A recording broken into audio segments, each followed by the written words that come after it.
അപ്പം ഇന്നത്തെ വീഡിയോയിൽ നമ്മൾ ഇൻട്രൊഡ്യൂസ് ചെയ്യാൻ പോകുന്നത് നമ്മുടെ മിനിയേച്ചീനെയാണ്. മിനിയേച്ചീനെ എല്ലാവർക്കും അറിയാമെന്ന് തോന്നുന്നു. എന്താണെന്ന് വെച്ചാൽ നമ്മളെ വെർട്ടിക്കൽ ഗാർഡനിൽ ഞാൻ പറഞ്ഞിട്ടുണ്ട് ചേച്ചീനെ പറ്റിയിട്ട്. എൻ്റെ പെറ്റൂണിയ ഒരു കഷ്ണം കണ്ടു തന്നത് ഈ ചേച്ചിയാണ്. ഇത് മാത്രമല്ല ഒരുപാട് ചെടികൾ എനിക്ക് തരാറുണ്ട് ബിഗിനിങ്ങിൽ. എൻ്റെ ഒരു ഇൻസ്പിറേഷൻ തന്നെയാണ് ചേച്ചി. അപ്പം ചേച്ചി നമുക്ക് ഓർക്കിഡ്സിനെ ഒരുപാട് സ്നേഹിക്കുന്ന ഒരാളാണ് നമ്മളെ മിനിയേച്ചി.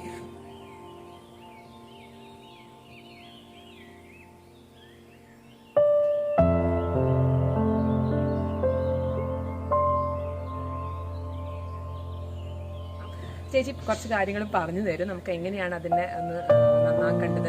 ഒരു പൊളിച്ച തേങ്ങയുടെ തൊണ്ടെടുത്തിട്ട് കുറച്ച് പഴകിയ ഇതാണ് ഞാൻ എടുത്തത്.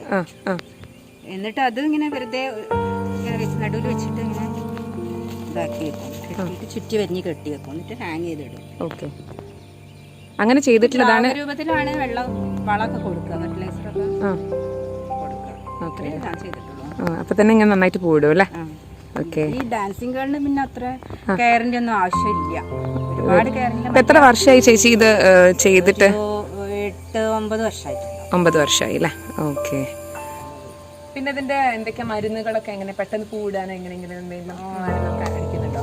അത് ജസ്റ്റ് NPK 19 അതാണ് അടിക്കുന്നത്. അത് എത്ര ടൈംസ് കൂടുമ്പം? 2 ആഴ്ച കൂടുമ്പോ ചെയ്യുന്നത്. പിന്നെ ചാണകത്തിന്റെ പച്ച ചാണകം എടുത്തിട്ട് അത് ആഴ്ചയില് 2 ആഴ്ച കൂടുമ്പോ. അപ്പൊ ഇങ്ങനെ നന്നായിട്ട് പൂക്കൾ ഉണ്ടാവും. ഇപ്പൊ കുറച്ച് പൂക്കൾ കുറവാണ്, മഴക്കാലം കഴിഞ്ഞത് കൊണ്ട് കുറച്ച് പൂക്കൾ കുറഞ്ഞിട്ടുണ്ട്. ഇനിയിപ്പം കൂടുതലായിട്ട് കൂടുമ്പോ ഞാൻ പിന്നെ ബാക്കിയുള്ള വീഡിയോസിലൊക്കെ അപ്ഡേറ്റ് ചെയ്യാം. അപ്പൊ നമുക്ക് ചെടി കാണാം എങ്ങനെയാണ് എന്നുള്ളത്. ഓക്കെ, 2 ബൾബ് ആണ് ആദ്യത്തില്. ഈ 2 തൊണ്ട് വെച്ചിട്ട് വരിഞ്ഞ് കെട്ടിയതാണ്. അത് പിന്നെ കയറൊക്കെ പോയി തിരിച്ചു പോയി അങ്ങനെ സ്പ്രെഡ് ആയിട്ടാണ് മുകളിലേക്ക് അങ്ങനെ വന്നത് അല്ലേ? ഓൺസീഡിയം ഓർക്കിഡ്സ് എന്നുള്ളൊരു കാറ്റഗറിയിൽ വരുന്നതാണ് നമ്മുടെ ഈ ഒരു ഡാൻസിങ് ലേഡി എന്ന് പേര് വരാൻ കാരണം അതിൻ്റെ പൂക്കൾ നമുക്ക് നന്നായിട്ട് നോക്കിയാൽ കാണാം. അതിൻ്റെ ഒരു ഫ്ലോറൽ ഡിസൈൻ ഒരു ലേഡി ഡാൻസ് ചെയ്യുന്ന പോലെയാണ്. നമുക്ക് മരത്തിൻ്റെ മേലെയും അതുപോലെ തന്നെ പോട്ട്സുകൾ വാങ്ങിക്കാൻ കിട്ടും, മണ്ണിൻ്റെ നല്ല ഹോൾസ് ഉള്ള. അതുപോലത്തെ പ്ലാസ്റ്റിക് പോട്ട്സും ഇപ്പം ഒരുപാട് അവൈലബിൾ ആണ്. അതിൻ്റെ അകത്ത് നമുക്ക് മീഡിയം എന്താണെന്ന് വെച്ചാൽ ചകിരിത്തൊണ്ട്, ഒട്ടിൻ കഷ്ണം, കരി, ഇങ്ങനെ 3 സംഭവങ്ങൾ മാത്രമേ ചേച്ചി ചെയ്തിട്ടുള്ളൂ. അതിൻ്റെ അകത്ത് നമ്മൾ ഈ ഒരു സ്യൂഡോ ബൾബ് പ്ലേസ് ചെയ്യുകയാണ്. അത്യാവശ്യം ബ്രൈറ്റ് ലൈറ്റ് കിട്ടുന്ന ഒരു ഏരിയയിലായിരിക്കണം പ്ലേസ് ചെയ്തത്. അത് വെച്ചിട്ട് സൺലൈറ്റ് ഡയറക്റ്റ് ആയിട്ട് ഇതിൻ്റെ അകത്ത് കിട്ടാൻ പാടില്ല. അങ്ങനെ ആകുമ്പം അതിൻ്റെ പൂക്കളും അല്ലെങ്കിൽ ചെടിയൊക്കെ ബേൺ ചെയ്ത് പോകും കേട്ടോ. പിന്നെ ഇതിൻ്റെ അകത്ത് ഇപ്പോൾ നിങ്ങൾ കണ്ടോ, അതിൻ്റെ അകത്ത് കിളിക്കൂടുണ്ട്. 2 ഫാമിലി ഉണ്ടെന്നാണ് പറഞ്ഞത്. അപ്പോൾ അങ്ങനെ നിറച്ചും തിങ്ങി നിറഞ്ഞ് നിൽക്കുകയാണ്. അപ്പോൾ ഇതിൻ്റെ സ്പൈക്സ് കണ്ടാൽ അറിയാം, ചിലതിങ്ങനെ ബ്രൗൺ ആയിട്ടുണ്ട്. അങ്ങനെ ബ്രൗൺ ആയിട്ടുള്ള സ്പൈക്സാണ് നമ്മൾ കട്ട് ചെയ്ത് ഒഴിവാക്കേണ്ടത്. പച്ച കളറായി നിൽക്കുകയാണെങ്കിൽ അത് ചെയ്യേണ്ട. അത് ഒറ്റയ്ക്ക് തന്നെ അതങ്ങനെ ബ്രൗൺ ആയി ഓട്ടോമാറ്റിക് ആയിട്ട് തന്നെ, അതാണ് അതിൻ്റെ മെയിൻ്റനൻസ് എന്ന് പറയുന്നത്. ഈ ഒരു ചെടി നല്ല ഹെൽത്തി ആണെന്ന് നമ്മൾ മനസ്സിലാക്കേണ്ട ഒരു കാര്യം എന്താണെന്ന് വെച്ചാൽ അതിൻ്റെ ലീവ്സ് നോക്കിയാൽ കണ്ടാൽ അറിയാം, ഒരു മീഡിയം ഗ്രീൻ ലീവ്സാണ് അതിൻ്റെ ഒരു കളറ് വരുന്നത്. പിന്നെ ഡാർക്ക് ഗ്രീൻ ലീവ്സ് ആണെങ്കിൽ നമുക്ക് മനസ്സിലാക്കാം അതിന് വേണ്ട വിധത്തിലുള്ളൊരു ലൈറ്റ് അതിന് കിട്ടുന്നില്ല. അപ്പം അങ്ങനെയാണ് നമുക്ക് ഒന്ന് ഡിഫറൻഷ്യേറ്റ് ചെയ്യുന്നത്, അത് ആരോഗ്യമുള്ളതാണോ അല്ലയോ എന്നുള്ളത്. ഈ ഒരു വീട്ടിലേക്ക് നമ്മൾ കയറുമ്പോൾ തന്നെ ഇതിൻ്റെ മെയിൻ അട്രാക്ഷൻ എന്ന് പറയുന്നത് തന്നെ ഡാൻസിങ് ലേഡീസാണ്. എന്താ വെച്ചാൽ വർഷം തോറും നമുക്ക് എപ്പം പോയാലും അവിടെ പൂക്കൾ ഉണ്ടാകും, അതാണ് അതിൻ്റെ ഒരു പ്രത്യേകത.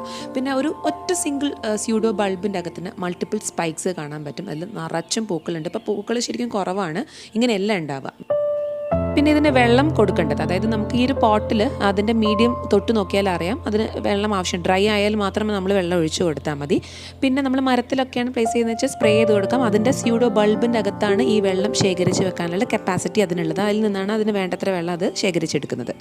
ഈ ഒരു ഓൺസീഡിയം ഓർക്കിഡ്സിൻ്റെ പ്രത്യേകത എന്താ വെച്ചാൽ അത്യാവശ്യം നല്ല ഡ്രെയിനേജ് ഉള്ളൊരു പോട്ടായിരിക്കണം വെക്കുന്നത്. അത്യാവശ്യം നല്ല വലിയ ഹോൾസ് ആയിരിക്കണം. എന്താ വെച്ചാൽ മെയിനായിട്ട് ഇതിൻ്റെ ന്യൂട്രിയൻസ് കിട്ടുന്നത് എയറിൽ നിന്നാണ്, അതായത് ഫ്രീ ഫ്ലോയിങ് എയറിൽ നിന്ന് തന്നെയാണ് അതിൻ്റെ മെയിനായിട്ടുള്ള ന്യൂട്രിയൻസ്. പിന്നെ നമ്മൾ ഫെർട്ടിലൈസേഷൻ എന്തായാലും ഏത് ചെടിക്കായാലും നമ്മൾ കൊടുത്താൽ മാത്രമേ അത്യാവശ്യം നല്ല ബ്ലൂംസ് കിട്ടുള്ളൂ. പിന്നെ നമ്മൾ റീപോട്ട് ചെയ്യുകയൊക്കെയാണെങ്കിൽ പറയുന്നത് എന്താ വെച്ചാൽ പുതിയ ഗ്രോത്ത് തുടങ്ങും. എല്ലാ ബ്ലൂം കഴിഞ്ഞ് അതായത് പൂക്കളിട്ട് കഴിഞ്ഞാൽ വീണ്ടും പുതിയ ഗ്രോത്ത് തുടങ്ങും. അപ്പോൾ ആ ഒരു സമയത്ത് നമുക്ക് റീപോട്ട് ചെയ്യാം. പൂക്കളിങ്ങനെ വന്നു കഴിഞ്ഞാൽ ഒരുപാട് മാസങ്ങൾ അത് നീണ്ടു നിൽക്കും. പിന്നെ കുറച്ച് കഴിഞ്ഞാൽ അതിങ്ങനെ ഫെയ്ഡായി പിന്നെ ഒറ്റയ്ക്ക് തന്നെ കൊഴിഞ്ഞു പോകും. പേടിക്കേണ്ട, അടുത്ത സ്പൈക്ക് വീണ്ടും വന്നു തുടങ്ങി. അപ്പോൾ അതാണ് ഇതിൻ്റെ ഒരു മെയിൻ പ്രത്യേകത. ചേച്ചി എനിക്ക് ഇതുപോലെ ഒരു തൈ തന്നിട്ടുണ്ടായിരുന്നു. അപ്പോൾ ഞാനും അതൊരു ചകിരിത്തൊണ്ടിൻ്റെ അകത്ത് പ്ലേസ് ചെയ്തിട്ടുണ്ട്. അപ്പോൾ ഇത് പുതിയ ചെടിയാട്ടോ, കുറച്ചായിട്ടേ ഉള്ളൂ, കുറച്ച് ദിവസങ്ങൾ തന്നെ ആയിട്ടുള്ളൂ. അപ്പോൾ നമുക്ക് കാണാൻ പറ്റും അതിൻ്റെ അകത്ത് വേരുകൾ അത് പിടിച്ചു തുടങ്ങി. അപ്പോൾ അതാ കണ്ടില്ലേ, കറക്റ്റായിട്ട് നിങ്ങൾക്ക് മനസ്സിലാവും. ജസ്റ്റ് ബിഗിനിങ് ആണ്. അപ്പോൾ എങ്ങനെയാണ് അത് സ്പ്രെഡ് ഔട്ട് ആണ്. അപ്പോൾ നല്ല ലൈറ്റ് കിട്ടുന്ന ഒരു ഏരിയയിൽ വെക്കുക. അത് മാത്രമാണ് ഇതിൻ്റെ ഒരു മെയിനായിട്ടൊരു ശ്രദ്ധിക്കേണ്ട ഒരു കാര്യം. പിന്നെ നമ്മൾ വെള്ളം കൊടുക്കുന്നത് ഡ്രൈ ആകുമ്പം ഒന്ന് ശ്രദ്ധിക്കുക. അപ്പോൾ ഇത്രയൊക്കെ തന്നെയുള്ളൂ. പിന്നെ കുറച്ചും കൂടി എൻ്റെ അടുത്തുള്ള കുറച്ച് കളക്ഷൻസും കൂടി ഞാൻ ഇനി വരുന്ന വീഡിയോസിൽ അപ്ഡേറ്റ് ചെയ്യാം. അപ്പോൾ ഈ ഒരു വീഡിയോ നിങ്ങൾക്ക് യൂസ്ഫുൾ ആയിട്ടുണ്ടെങ്കിൽ തീർച്ചയായിട്ടും ലൈക്ക് ചെയ്യാനും ഷെയർ ചെയ്യാനും സബ്സ്ക്രൈബ് ചെയ്യാനും മറക്കരുത്. Thank you so much for watching my channel. Bye and take care.